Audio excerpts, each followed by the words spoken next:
morning, everyone. Happy Thursday or good afternoon, depending on where you are. My name is Debbie Grote, and today we're not going to use a deck. We're just going to talk about a lot of great strategies around how to win the listing, especially if you're facing a multiple interview. So I know you're all working very hard this year as the year begins to get as many listings in that pipeline as you possibly can.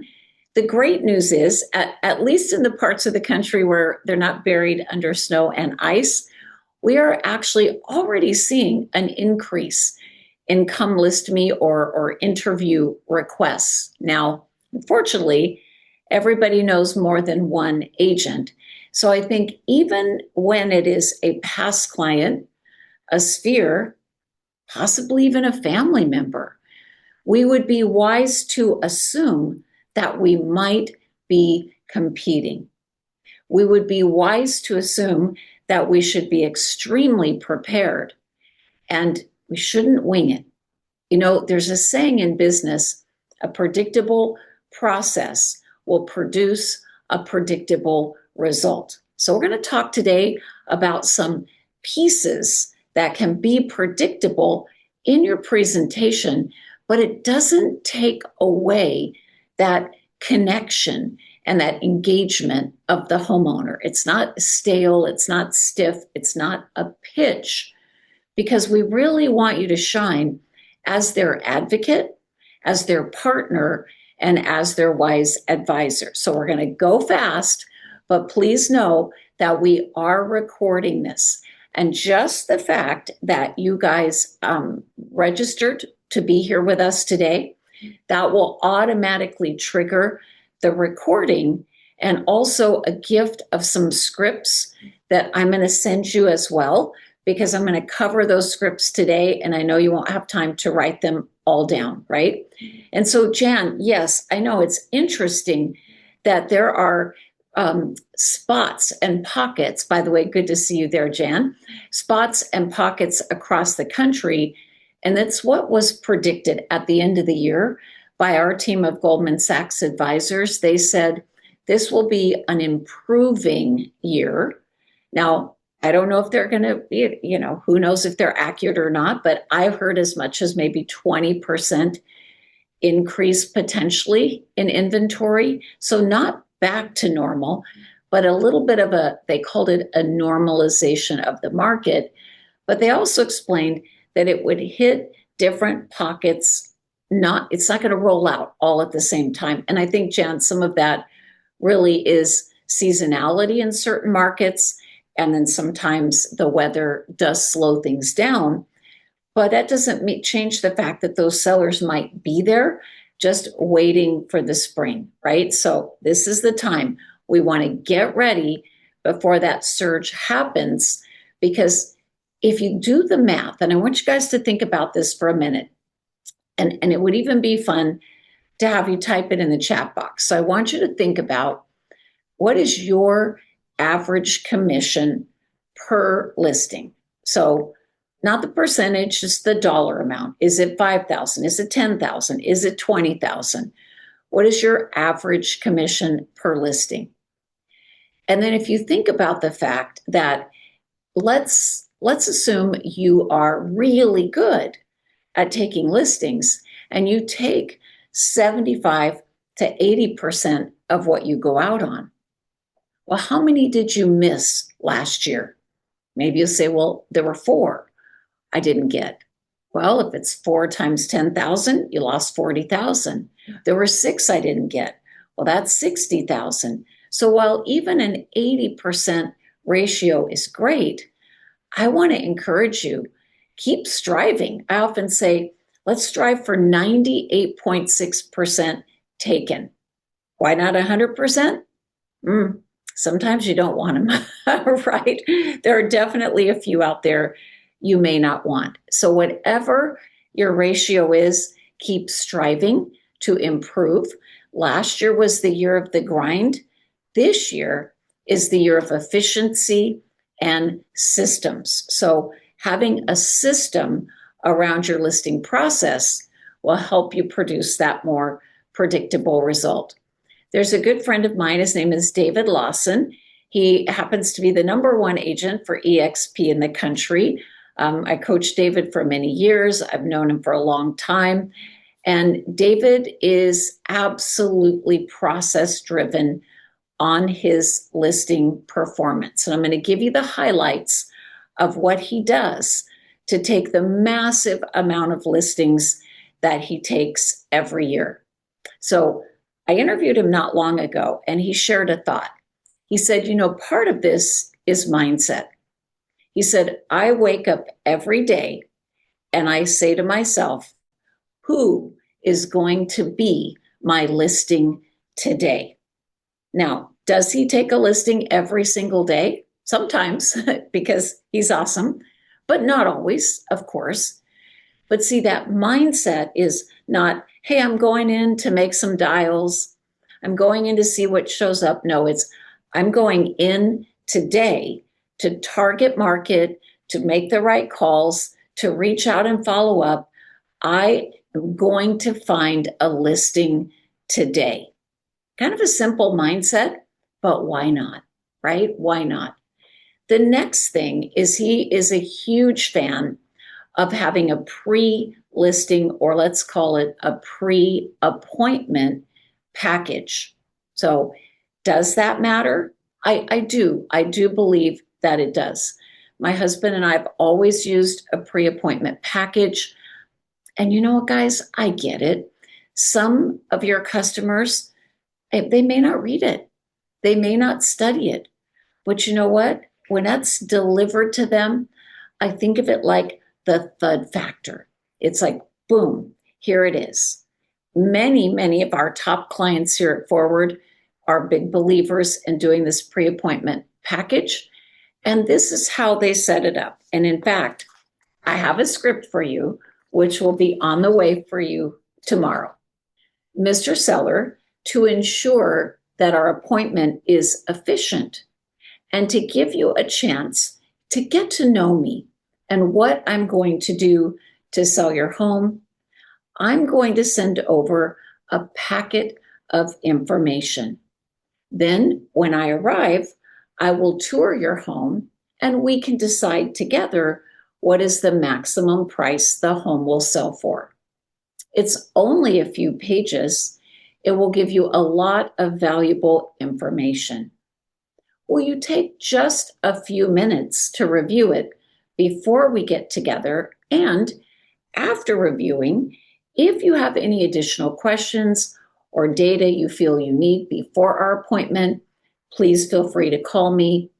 By the way, do you prefer we email it or would you like to have a hard copy? Now, many of our clients, and our process over the years as well, was to deliver, if we had the time, a physical copy, and then also send an electronic copy. Now, the reason I like the physical copy, remember the thud factor. They get it, they lay it on their desk. Maybe they only flip through it quickly, but it makes an impression, right? Now, what David does is he said that every email communication with his sellers, he makes sure that a package is attached again in the email. So he keeps sending it to him until it's actually listed. Now, you may ask what goes in that package, okay? Think of it like your presentation altogether. So maybe a little bit about who is my company and why should you care? Who am I? My resume, my bio, and how that's valuable to that homeowner. Then I would include some marketing strategies. Maybe you want to include a couple of samples of marketing pieces or things that are unique to you, and then some reviews. Now, be smart with those reviews. Pick out your best seller reviews, put those on the top of the stack of reviews, because they're probably only going to read a couple. Please feel free to include the buyer reviews. Just put those at the bottom, right? Because your seller may be a buyer. In fact, if you have a lot of reviews, you might actually want to have a separate package. So this is your pre-appointment information, who you are, the marketing. This is a booklet of, hey, 100 reasons why you should choose me to list your home. And you have all of your reviews bound and ready to go. So, pre-appointment package, ask them to review it. When you get there, you may want to not ask, did they review it? Because if they tell you they did, it's going to make you feel a little bit weird, like, oh, I don't know if I should go back over the highlights, which you should go back over the highlights. So instead, just ask, were there any important questions that came to your mind as you reviewed that package? No, not really. Okay, would you mind if we just cover the highlights? So now maybe in 5 or 10 minutes, you can review some of those critical pieces. And then really that gives you the rest of the appointment to make it all about them and all about their property. So our process, we're setting that appointment on the phone. We're asking questions, of course, about the seller's timeline, needs, wants, and motivation. And then the next step in our process is we're sending over that package of information, which, by the way, you should have these pre-prepped, ready to go, so that you're not recreating the wheel each and every single time. Now, I would like to add a question for you. In that appointment setting conversation, this is a question I think is critical to always ask every seller. Mr. Seller, can you tell me, please, what are your expectations of the sales professional that you will hire? Now, you notice I didn't say, what are you looking for in an agent? That sounds needy, like, oh, and then I'll try to be. No, I'm asking, what are their expectations of the sales professional they will hire? And guys, if you have a thought on that, type it in the chat box. Why do you think I would ask that question? Like, what could be valuable about asking that question, right? So go ahead, type your thought in the chat box if you want. So here's the thing. They're going to probably tell me what is their hot button. Am I right? So for an example, if they say, it's really important to me to have a great relationship with the agent that I work with. See, now I know. Thank you, Wade. Perfect. Exactly.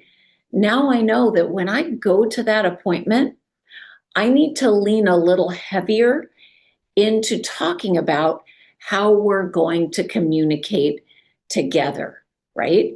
If they said, well, I think having an aggressive marketing strategy is really important. Here's the thing, guys. They're probably not even going to remember I asked the question. They're probably not even going to remember what they told me. But when I get to that table and I now say, you know, Mr. Seller, I'm sure you'll agree with me that proper marketing is critical. May I share with you now the marketing strategy I have for your home? See, I'm speaking their language, right? So try to identify that hot button. And you know what? Back to Wade's point, you do want to try to figure out what is the personality of this seller. Now, we don't have time to go deep into this today, but very quickly, if they speak quick, little abrupt, right to the point, cut to the chase, high D, right? Which means I don't want a big relationship. I want the information. Yes, I want the data, but give it to me in a nutshell. High I, very talkative, a little bit dramatic, and they want to be heard. They want to express themselves. They don't love data. They just want you to tell them what it's worth, but they don't love a lot of data. They'll get bored if you go in and bury them in data. High S, a little softer spoken, calm, very kind. They don't love data either. So, if you're super analytical and you take a high S, a CMA this big, they're going to lose their mind. They want more relationship. Move slowly with them, move carefully. To the point of Jan, mirroring and matching their rate of speech, mirroring and matching, what they're talking about in terms of, we call it keyword backtracking, like certain words and phrases they use, like getting in their zone. And then, of course, a high C, very analytical. You'll know they'll be maybe a little chilly, a little aloof, and they'll ask lots of questions about data. So you're absorbing who they are in that first conversation.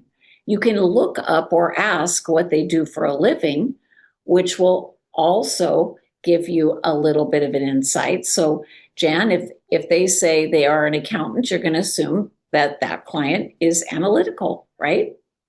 If they say they run the drama department at the high school, I'm going to assume they're high I. If they're a social worker, they're probably a high S.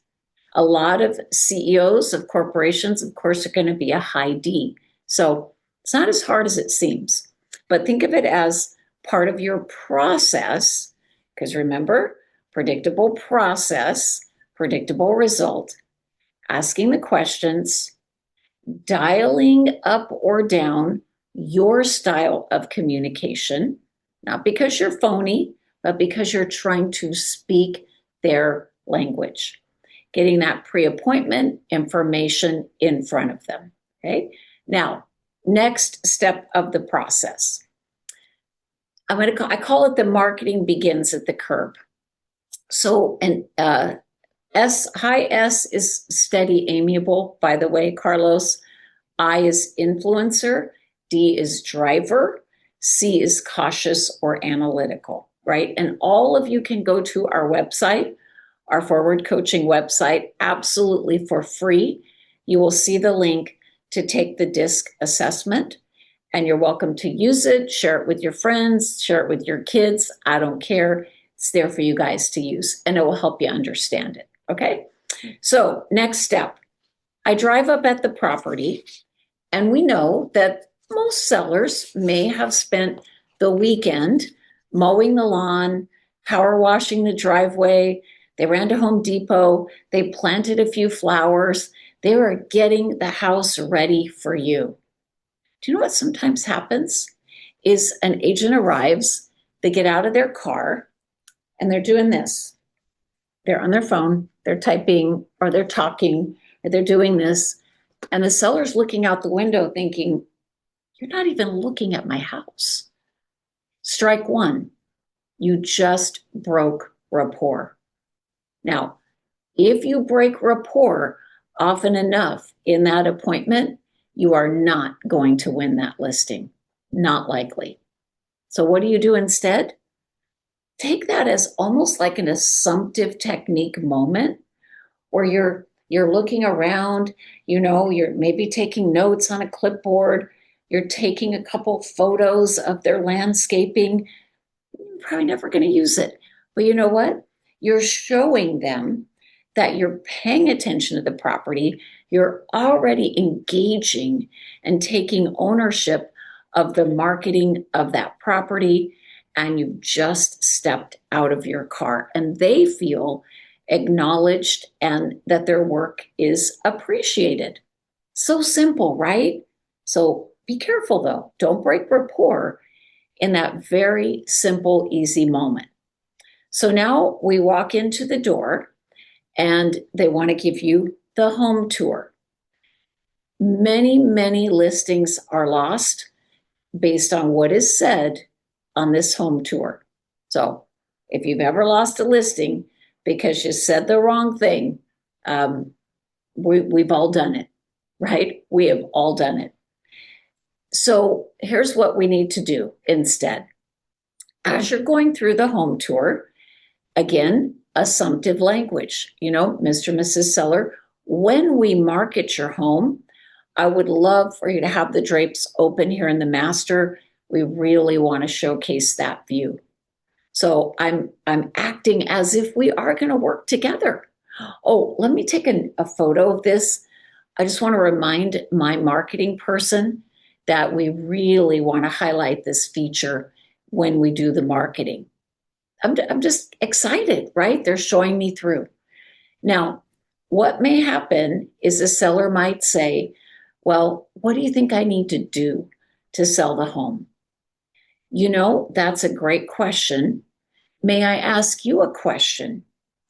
Do you prefer to sell the home as is? Or if there were a few things that could be done to sell the home for more, would you want to consider that? Because guess what, guys? If they say, I don't want to do a thing, I just want to sell it as is, then I just need to shut up and know that I need to deal with that when it comes to the pricing. But what if they say, no, no, I would do some things. What do you think I should do? Oh, well, you know, this wallpaper is hideous and the carpet's got to go and nobody likes blue walls. Uh-oh, I just broke rapport again, right?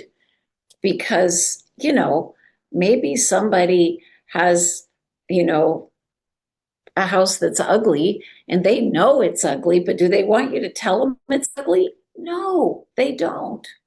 So they want you to be their champion. Well, what are you going to do? Well, here's what I would recommend. Don't talk about it much, not yet, until that listing is signed. Well, Mr. Seller, those are all great questions. So, Mrs. Seller, what I would like your permission to do is finish the tour, take some notes, listen to all your thoughts and feedback. Then we'll sit down at the table together. We'll determine the price that you would like to list the home for. And based on the price you decide, then we can consider what needs to be done. So once we list the home, then I'm going to go right back on this tour with you again, and we're going to do a complete curb to curb. Then we can make our list, our action items, and I will assist you with those. See, what I want to do, guys, is I want to kick it down the road. I want to get that listing signed. Now they have hired me, so I'm not worried about being too direct, right? And that then I won't get the listing. I already have the listing. But also once they hire you, they tend to listen better, right? And you know the old saying, why would they buy the cow when they get the milk for free? Have you ever done this? Because I know I have made this mistake of giving such great advice, wisdom, giving up all my terrific vendors to them. And then they use all of that and they list with someone else. Get that listing, right? Get that listing, then go back and make that list with them and help them complete that work. You know what I say? Just a little side note. If they ask me, well, hey, I'm sure you have some vendors and service people and we need to hire this and this and this done. I say, you know, absolutely I do. I have some really terrific people. Here's the thing though, real estate transactions can be complicated, kind of messy. So they do not prefer to work consumer direct on a real estate transaction. They prefer to coordinate through me. So once we take the listing, you know, when I am now representing you, I will gather those group of professionals we need and I will help you organize them. See, I don't want to give those people away. And then they use them and list with their neighbor next door that just got their license yesterday, right? So now let's talk about how we handle pricing. So where is another big place that we can lose a listing? How the pricing conversation is handled, of course. You've heard the saying, they like to shoot the messenger. So I want to be honest and factual, but I want to be very careful, okay? Now, because right now, quite frankly, guys, within reason, you probably want to take just about every listing you can because we know spring is coming. So maybe one's a little bit more than you wanted to take it for, but within reason. You know they're motivated. So I want to be a little bit careful here. What we also know is that probably most every seller has gone online to Zillow or wherever else they choose and have already done some research on the price. They probably already have a number in their head.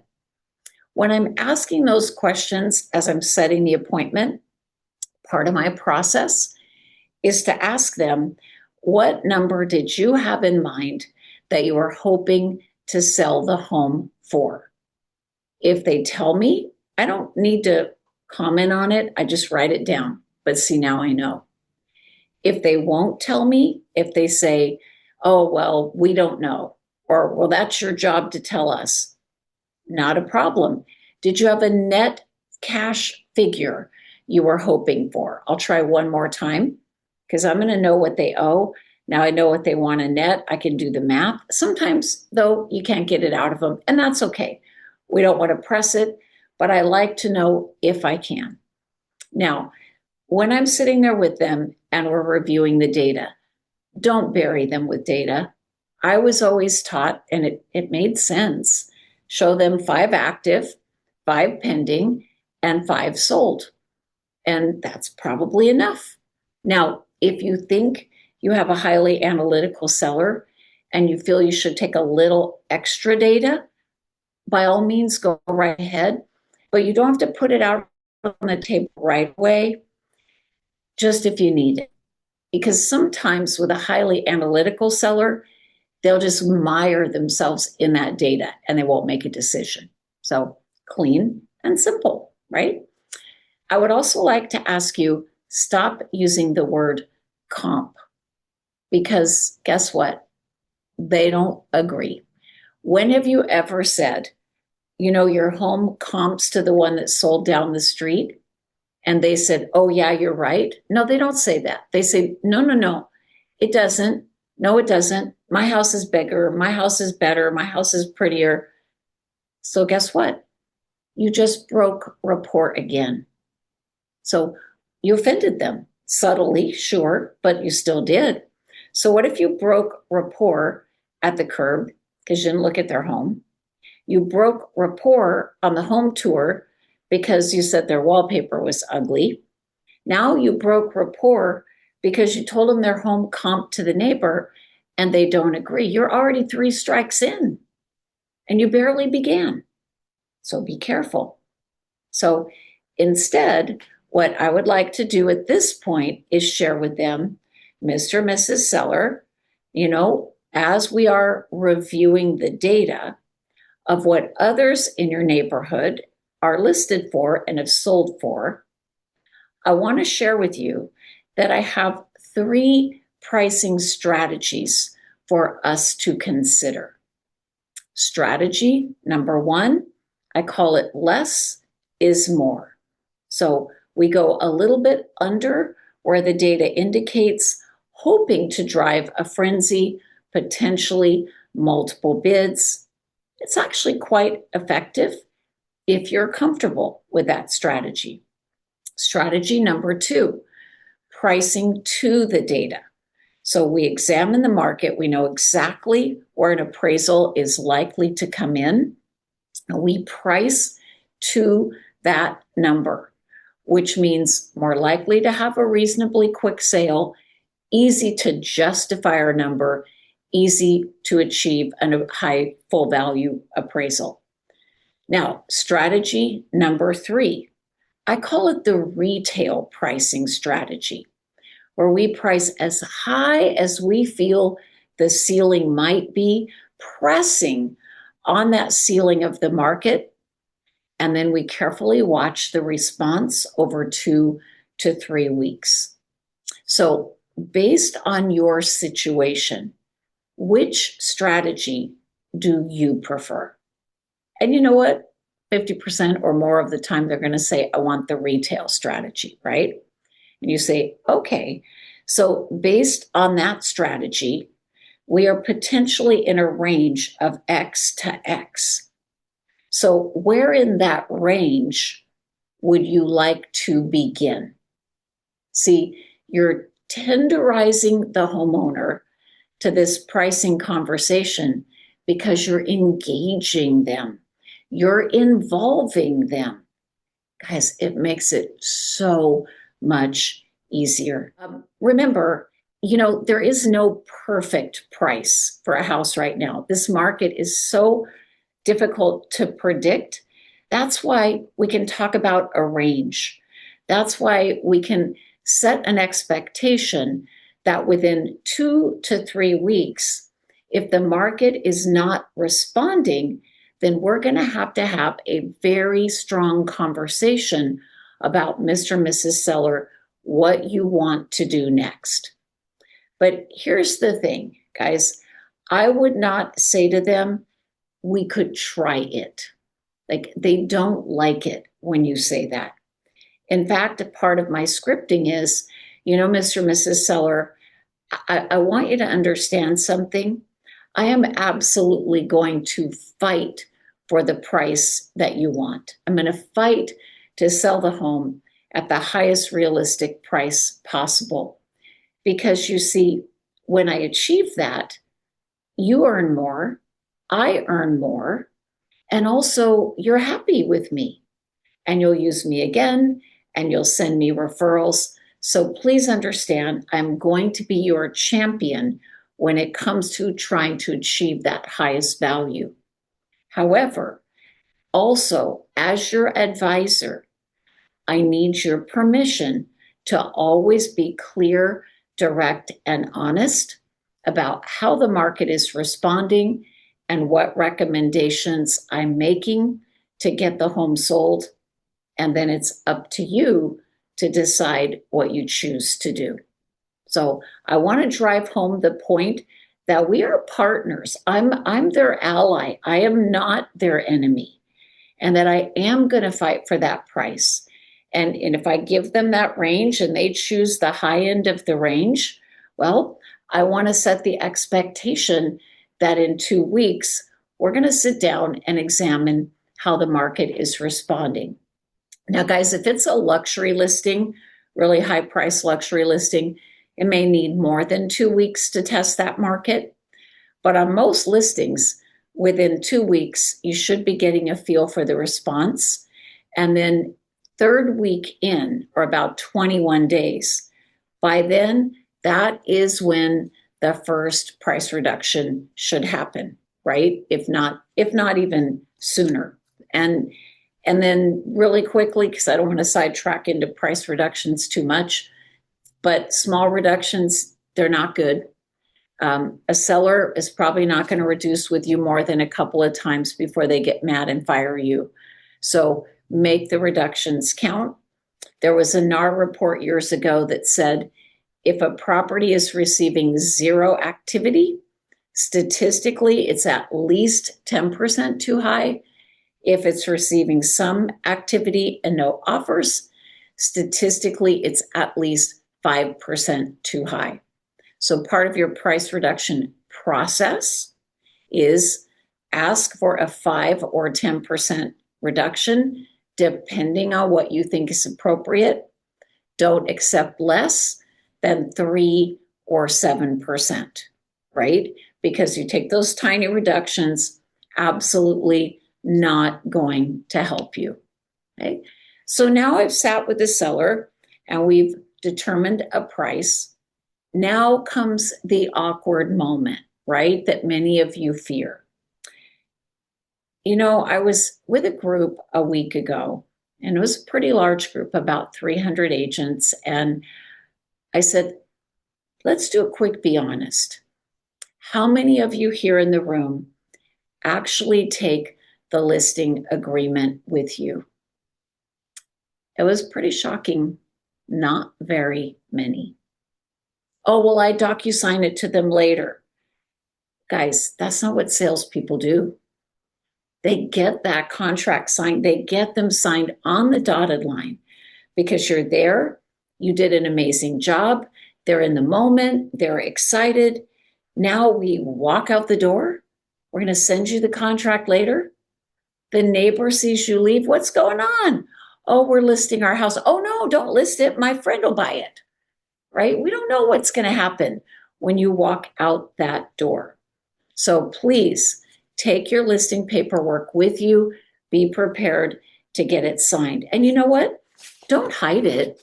When you open up your folder, it should be right there, right? So maybe you have your data on the left and you have your listing agreement on the right, and you've filled in as much as you can in advance. Make it easy on that seller. So now I've gone through pricing and I say, Mr. Seller, Mrs. Seller, let me ask you a question. By when do you want your home sold to the right buyer, right? And Cynthia, and yes, this is being recorded. You'll get this tomorrow. By when do you want your home sold to the right buyer? Now, why don't I say, when do you want it on the market? Because they dread that and they drag their feet. It's a lot of work. It's a hassle. But what do they all want? They want their home sold to the right buyer. So when they give me that date, now I need to find a way to spark legitimate urgency. So guys, here we are, 1st of February. Well, I want my home sold to the right buyer no later than April. Okay, perfect. It's a great thing then that we're here together today, because once we sign the agreement today, it's going to take a minute to get a proper launch prepared for the property. Then we need enough showings to find our ideal buyer, go through the negotiations, and get through the process to close. So we're actually beginning at a perfect time. So, Mr. and Mrs. Seller, let's review the simple and very standard agreement for us to work together. And I turn that agreement around. I go through it with them, and then I hand them the pen. And I just need you right here, please. And then I smile and I stop talking, right? See, sometimes we wait for them to say, oh yeah, I'll sign. We're so afraid to ask. Quite frankly, if you were going to list my home and you did not come prepared with the documents that are needed for us to move forward, and you did not ask me to move forward, I would think you were weak. I would probably not choose to list with you. So a surgeon does not go into the operating room without their scalpel. You should not be at that table without that listing agreement and a pen to get it signed. Now, if you say, well, I want to pull it up on I don't care. Get it signed, right? Now, what if they say, I need to think it over, right? Sometimes that happens. I need to think it over. You have to remember that I need to think it over. It's not an actual objection. That's smoke screen for a real objection. So something is lurking.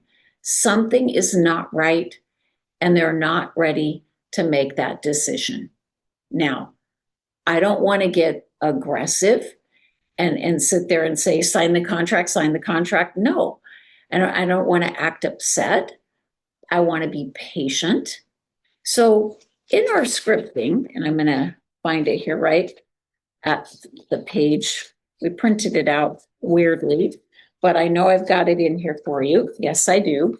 So here's what it says, just so you know that you'll have a copy of this. I said, Mr. Customer, if you're like most people that I work with, when they say they have to think it over, it's normally because there's something they're not quite clear on, or there's still some uncertainties about the process. And I'm here to help. So tell me, what specifically are you thinking about? And what is stopping us from moving forward today? Now you notice I kind of calm it way down. I slow it down. I soften my voice because, if I'm going to dig in intensely, I got to be that iron fist in the velvet glove. Chris Voss, the author of Never Split the Difference, The Hostage Negotiator, he calls it the late night DJ voice. So you're very calm, you're very measured, which is the opposite of what sometimes you want to do in this situation. Sometimes what you want to do is you want to get all nervous and start asking more questions, and you get anxious, and that raises their anxiety and tension. So take a breath, calm down, think of it like a puzzle. I'm going to work through this with them. Now, maybe they say, oh no, it's nothing. We just need to think about it.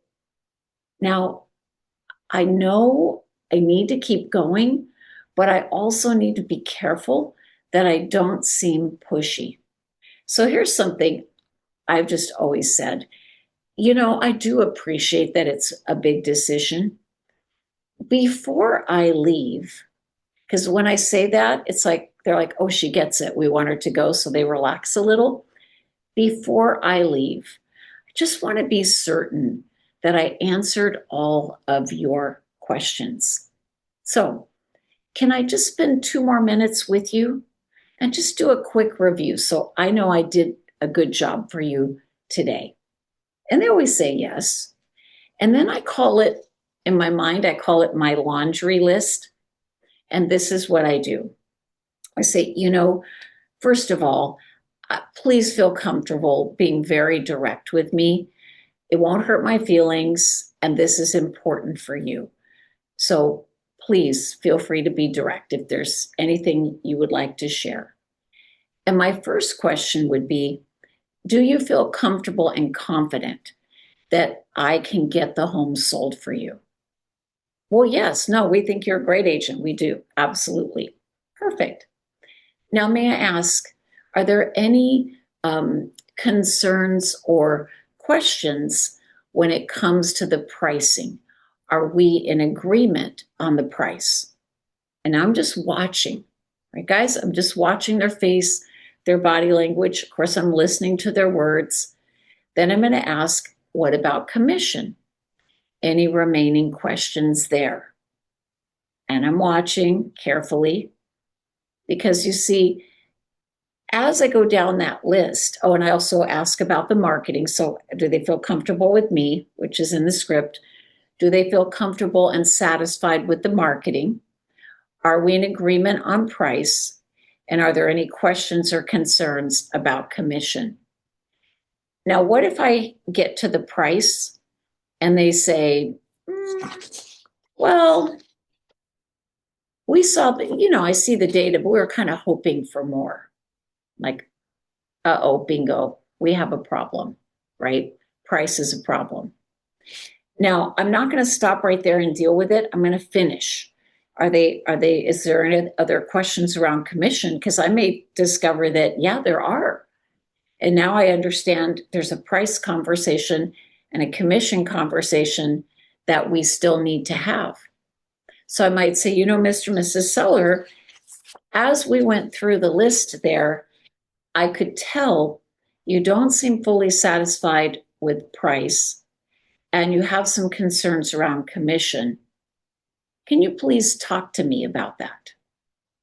Because see, if I can get them to open up, now if I can get them to deal with it, now I can close again, right? So as you work on this and as you see the scripting, the goal is that you don't walk out of there without making a minimum of 3 attempts to close.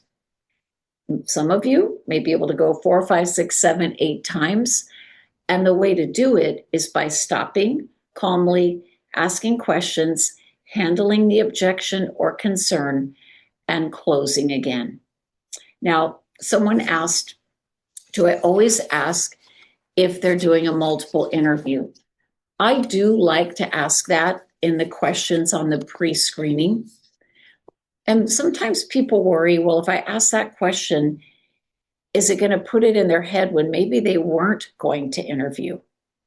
No, they usually either are doing it or they're not doing it. If they are planning to interview, if I had to choose, should I go first or should I go last? Probably I would go last, right?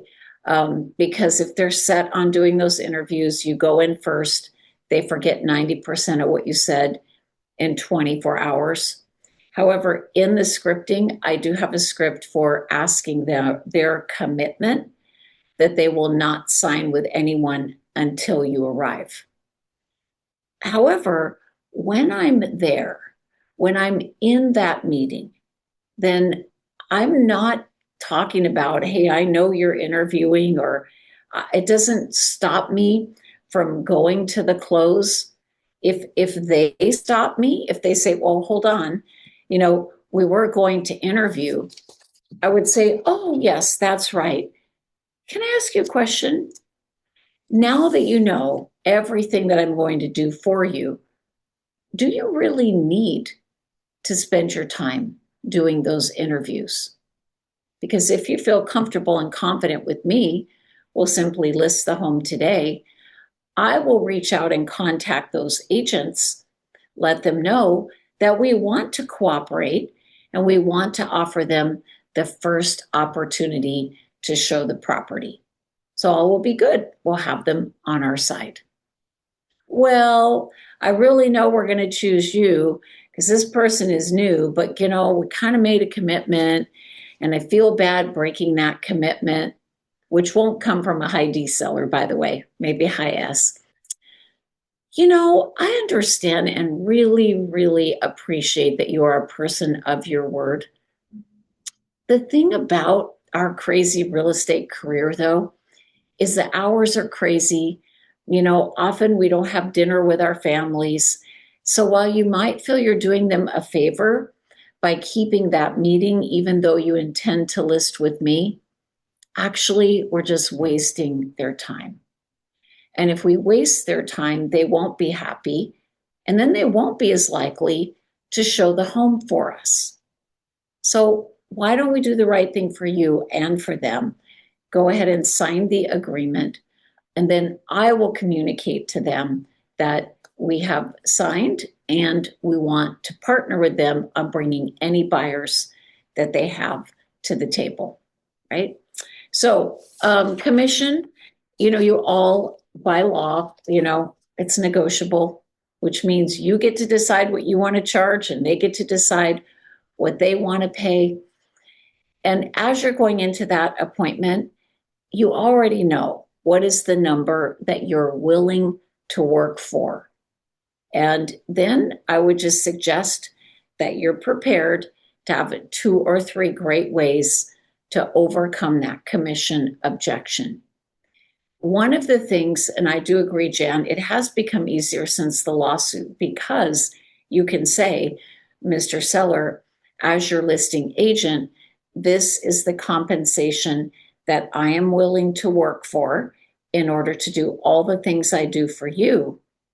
And then you and I discuss together, what, if anything, are you willing to pay the buyer agent? And we can talk about that and how that will impact the sale. So it really makes it easy to split that and just say, this is what I choose to work for, this to do all the things I do, and then we can decide together what we choose to do on the buyer agent side, right? Now, when you're discussing commission or really anything, don't leave a big gap of silence because they will fill it with objections. So if you say, you'll see on the standard form that I have here, I put in that amount, and then it explains what we can do about the buyer commission, and I just need you to initial here, and I just need your signature here. Well, will you accept less? I know there are agents out there that will cut their commission, and yet for the services I provide and the results I provide, this is what I charge as my fee. See, I don't have to negotiate. It is negotiable by law. They can turn me down, but I can say what I choose to work for. Now, will you ever negotiate? That's got to be a case-by-case decision on your part. You know, you have to know, what are you willing to do?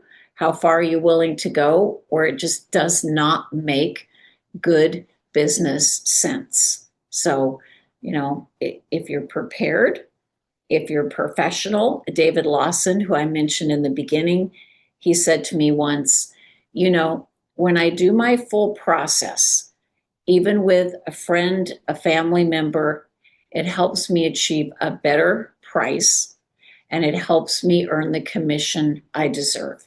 So if your process is a mess, if they're not seeing clearly the value, if they don't feel you're the champion of their home, it's not going to be as easy to earn what you feel that you deserve. So it doesn't happen just at the end. It's part of everything you've done up to that point. And hopefully you have some great reviews that talk about how you achieved incredible success, incredible numbers for those other sellers. Now, one thing that was always a favorite of mine was to explain to a seller, Mr. Seller, I'm sure you realize this, but the commission today, in a sense, really doesn't matter. And here's why I say that. Because you see, you're not writing me any check today. Today, you're really just dangling a carrot. That if you get out there and you do what you say you're going to do, and you bring me a qualified buyer at an acceptable offer, and I choose to accept it, and the transaction closes, only then do I get paid. So I want you to know I'm a reasonable person. We sign today, I get to work, and if we get into a tough negotiation or we're a little ways apart and there's something I need to do to cooperate with you, the other agent, the buyer, to help put this together, I am open-minded to doing that. Just give me a chance to do the right job for you and to earn my fee. It's no risk to you, because if you're not satisfied with an offer, you're not going to sign it, right? Because I want to help them remember that it's not really a big deal in this moment, because I got to do my job and they've got to sign off on any offer, and I've got to get that deal closed. So then the last part of my process is, if I did not get that listing in that moment, I want to set a time to come back. I'm going to say something like, I'm going to go work on some more strategies for the home around the marketing. I'm going to get some cool ideas now that I've seen the home. Can I come back in 2 days? That will give you time to think about it. Or maybe they insisted they had to do that other interview. See, I want to get back in front of them, because I know they're going to forget 90% of what I said in 24 hours. But let's assume that they listed. Now I've got the listing agreement in my hand. Before we take our curb to curb walk through, Mr. and Mrs. Seller, as I promised you we would do, let's talk about how we're going to communicate together. So I'm going to discuss and share with them the reports I'm going to send, how frequently I'm going to call them, and then I'm going to keep that into the bargain, right? So we keep them happy and calm. And then I'm going to go back and I'm going to talk about the days on market are not our friend, and that at 2 weeks and at 3 weeks, we have to look at this very carefully and see how the market is responding. So that's when I'm going to take a few minutes to set the stage, which also could be talking about how many buyers are likely to view the home, based on your market. Based on your market, based on your price point, maybe they're probably not going to get a lot of showings. So we want to prepare them for that fact so that they're not upset and devastated when the first week only 2 people show their home. So if you look back, guys, I know we're almost out of time. We had our process of asking them questions. We had our pre-appointment process. We had our process of engaging and building rapport with the owner at the home. We had our process for pricing and talking about our 3 strategies. We had our process to present that listing agreement. And we had our process for setting seller expectations. Not that hard, right? But in between it all is you asking great questions about that seller, listening to their timeline, listening to their motivation, reading the cues and clues. And it's so much easier to do a great job when your process is practiced and flawless. So work on it, right? Work on it. And we're going to send you these scripts.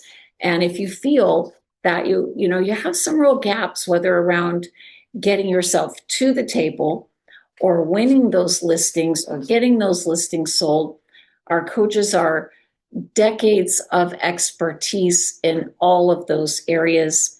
Maybe it's time to have a coach. So Van just popped up the link. If you're interested in finding out how coaching can help you be masterful and increase your ratios, our clients talk about, that often they have 50% improvement in their income in their first year with us. Because of that, many stay for years and years, even though we have no contract. So if you'd like to talk to me about that, go ahead and click into that link. And thank you, Jan, for the compliment. By the way, guys, did you notice? Sure, I have my scripts here because I wanted you to know they're coming your way. But you notice I don't have any notes, right? I'm doing this completely out of my mind because it's my process, right? It's easy. So get to work. It's going to be a good year. All right, guys, I'll see you soon. Thank you for joining. Bye-bye.